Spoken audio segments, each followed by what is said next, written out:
En Ukraine et les nouvelles sanctions proposées par la Commission européenne qui doivent encore être validées, notamment ces sanctions prévoient un embargo sur le pétrole russe d'ici la fin de l'année. Je vais vous donner quelques chiffres. Depuis le début de la guerre, l'Europe a payé 46 milliards d'euros à Moscou en hydrocarbures. La France seule, sur ces 46 milliards, elle a payé 4 milliards d'euros. Est-ce que étrangler financièrement Vladimir Poutine, c'est pas la seule façon de le faire plier ? Le problème, c'est que nous avons essayé cela depuis plusieurs semaines et que ça ne marche pas.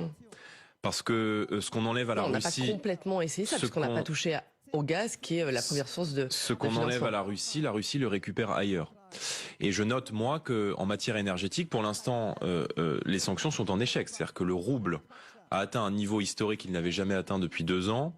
La Banque centrale de Russie, la Banque de Russie a abaissé son taux directeur à 14% en guise de marque de confiance. 14%, hein, exactement. Et surtout, l'inflation est de 17% en Russie. Exactement. Et surtout que, par exemple, la Russie se tourne vers l'Inde ou vers l'Égypte, vers de nouveaux partenaires économiques.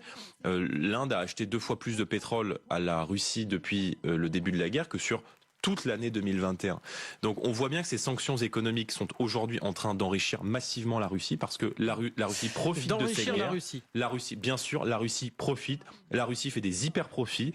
Elle profite du fait que l'embargo a amené une explosion des prix et donc, en plus de déclencher la guerre, la Russie s'enrichit sur cette affaire et ce sont les peuples européens qui... Mais la Russie n'est pas en récession de la Commission européenne. Il n'y a pas une inflation galopante en Russie. Moi, quand j'entends la présidente de la Commission européenne venir expliquer au Parlement européen avant-hier que les peuples européens vont devoir faire des efforts supplémentaires. Et moi, je dis que les peuples européens, ils ne peuvent pas faire d'efforts supplémentaires.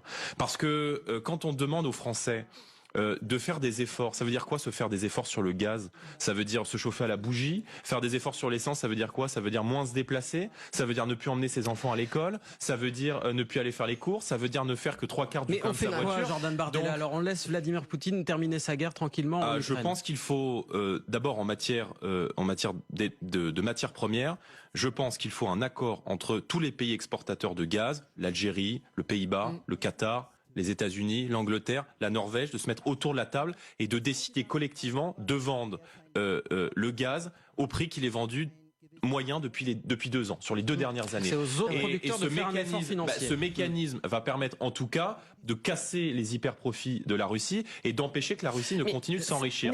Mais je veux juste vous dire par là que il faut à un moment donné s'interroger sur le coût de ces sanctions pour les Français. Je veux dire, est-ce que vous voulez qu'on se retrouve dans quelques semaines avec un plein de litres d'essence à 3 euros ou 3,50 €? Est-ce que vous voulez qu'on se retrouve à 2,60 €, 2,80 € comme ça a été le cas il y a quelques semaines? Mais le coût de la guerre, il est déjà là. Le coût de la guerre, est-ce qu'il n'est pas déjà là pour les Français avec l'inflation et justement on le voit dans la vie de tous les jours. Néanmoins, est-ce que c'est pas curieux pour le souverainiste que vous êtes, Jordan Bardella, de juger qu'il n'y a pas d'autre choix aujourd'hui que d'être dépendant de la Russie, du gaz et du pétrole? C'est un peu curieux. Non, c'est précisément le contraire et c'est d'ailleurs ce que j'ai défendu au Parlement européen hier, c'est qu'en vérité cette guerre, elle pose la question de notre dépendance énergétique et notre dépendance alimentaire. Et en tout cas en matière énergétique, nous payons aujourd'hui les choix complètement hasardeux et en même temps d'Emmanuel Macron sur le nucléaire.